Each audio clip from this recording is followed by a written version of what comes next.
Inilah 10 hewan yang dijamin masuk surga oleh Allah Subhanahu wa Ta'ala.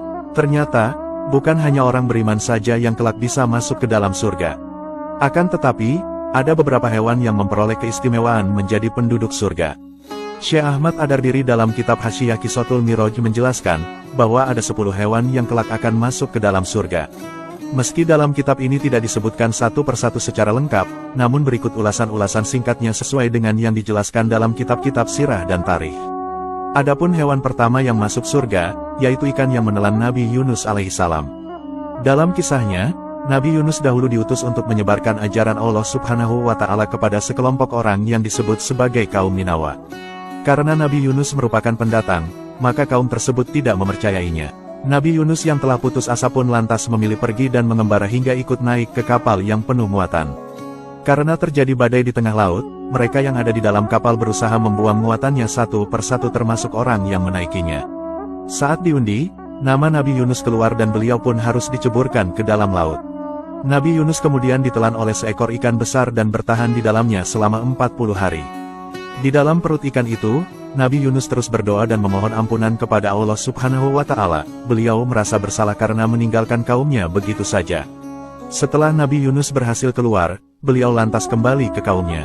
Saat kembali, Nabi Yunus lantas terkejut saat melihat orang-orang Ninawa telah beriman kepada Allah Subhanahu wa Ta'ala. Ternyata setelah sang Nabi pergi, tiba-tiba terjadilah badai besar. Kaum Ninawa pun sadar bahwa apa yang dikatakan Nabi Yunus tentang kuasa Allah itu benar-benar nyata. Dari situlah akhirnya mereka semua bertaubat.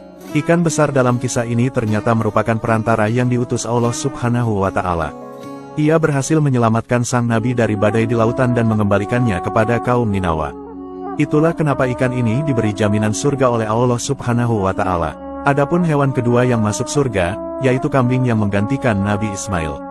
Dahulu, kisah ini dimulai ketika Nabi Ibrahim mendapatkan perintah Allah untuk menyembelih anaknya sendiri yaitu Ismail.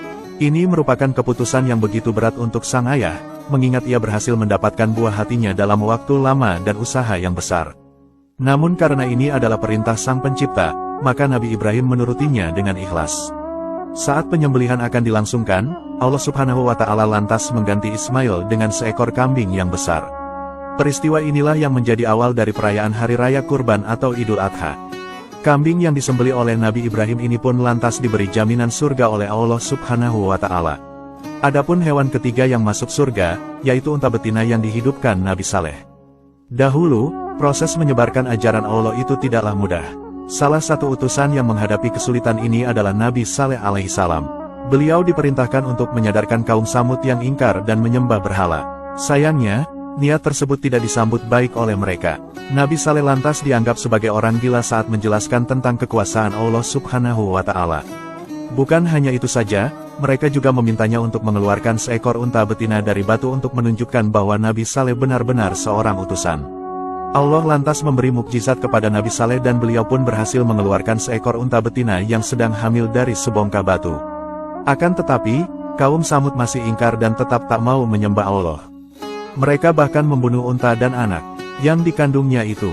Dari kejadian ini, kaum Samud kemudian diberi azab yang pedih berupa hujan batu.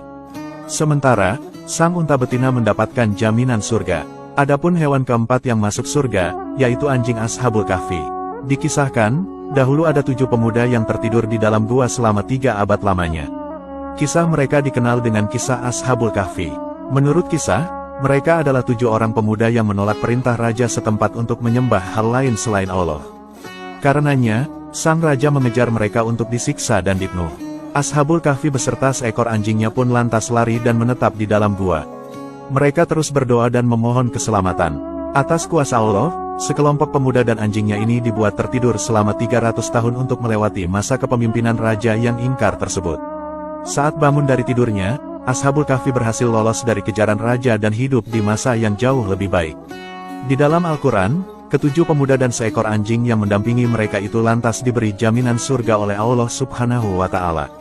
Adapun hewan kelima yang masuk surga, yaitu semut yang membantu Nabi Sulaiman. Dikisahkan, Nabi Sulaiman merupakan sosok utusan Allah yang terkenal kaya raya, bijaksana, serta mampu berbicara dengan hewan. Suatu hari, ia dan pasukannya sedang bepergian ke sebuah daerah bernama Taif. Mereka melewati sebuah lembah yang ternyata dipenuhi oleh sarang semut. Raja Semut pun memerintahkan kawanannya untuk segera masuk ke dalam sarang agar tidak terinjak secara tak sengaja. Ketika Nabi Sulaiman mendengar perkataan semut, maka Nabi Sulaiman meminta agar pasukannya untuk berhenti selagi hewan tersebut masuk ke sarang. Setelah itu, beliau mengajak sang Raja Semut untuk berbicara. Ternyata, Raja Semut tidak takut kawanannya terinjak. Ia malah lebih takut. Semut-semut takjub melihat kemegahan pasukan Sulaiman dan melupakan kekuasaan Allah. Adapun hewan keenam yang masuk surga, yaitu burung hudhud dalam kisah Nabi Sulaiman.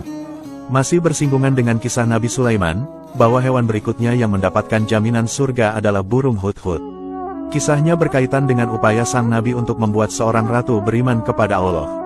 Nabi Sulaiman suatu hari mendengar tentang sebuah kerajaan besar dari negeri lain yang dipimpin oleh Ratu Balqis. Sayangnya, semua orang di sana menyembah matahari. Mendengar hal ini, Nabi Sulaiman pun mengirimkan burung hudhud untuk mengundang sang ratu datang ke istananya. Ratu Balqis pun menerima undangan tersebut dan dari sanalah Nabi Sulaiman mulai mengenalkan ajaran Allah kepadanya. Sang ratu pun memutuskan untuk beriman, begitu pula rakyatnya. Dari kejadian ini, burung hudhud yang menjadi perantara itu juga diberi jaminan surga.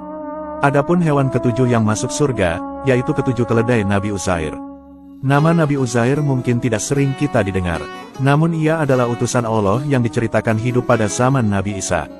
Saat sedang bepergian dengan keledainya, sang Nabi berhenti di sebuah daerah yang hancur karena perang. Di sana, beliau juga melihat tulang belulang manusia yang hancur bersama dengan permukimannya. Nabi Uzair pun bertanya-tanya dalam hati. Mendengar hal ini, Allah pun ingin menjawab pertanyaan Nabi Uzair. Beliau tertidur di bawah pohon di desa tersebut. Tanpa terasa, ternyata beliau telah tidur selama 100 tahun. Tubuhnya telah hancur melebur dengan tanah. Begitu pula dengan keledai yang dibawanya. Nabi Uzair kemudian terbangun dengan tubuhnya yang telah utuh kembali. Di saat itulah, ia menyaksikan bagaimana kuasa Allah dalam membangkitkan keledai miliknya dari tulang belulang hingga utuh dan hidup kembali. Adapun hewan kedelapan yang masuk surga, yaitu sapi betina dalam kisah Nabi Musa. Dahulu pada zaman Bani Israel, hiduplah seorang laki-laki kaya dan ternama yang tidak memiliki keturunan. Suatu hari, ia tiba-tiba dibunuh oleh orang yang tak dikenal. Masyarakat setempat pun terkejut dan ingin menemukan siapa pembunuhnya.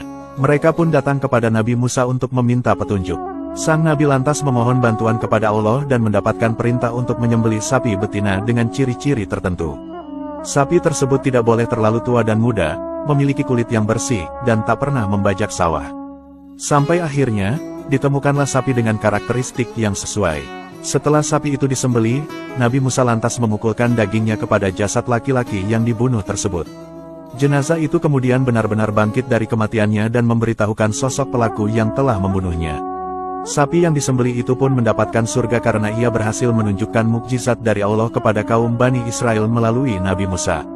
Adapun hewan kesembilan yang masuk surga, yaitu anak sapi yang dihidangkan Nabi Ibrahim. Dahulu, Nabi Ibrahim merupakan utusan Allah yang sulit mendapatkan keturunan.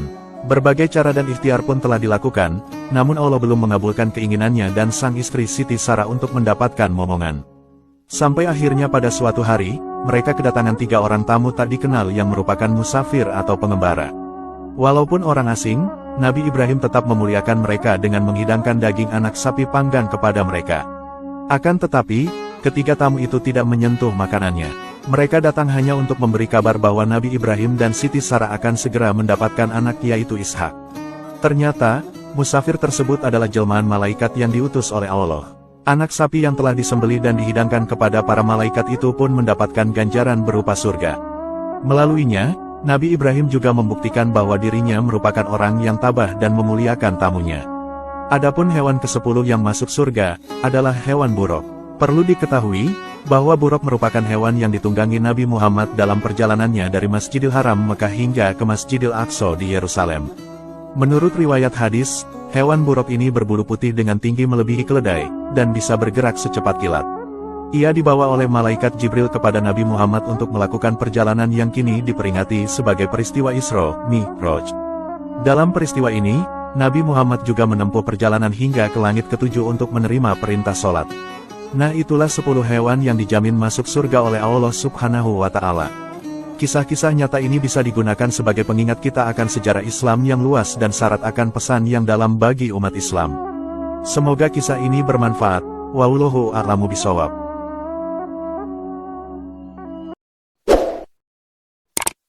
Jangan lupa like, comment, and subscribe.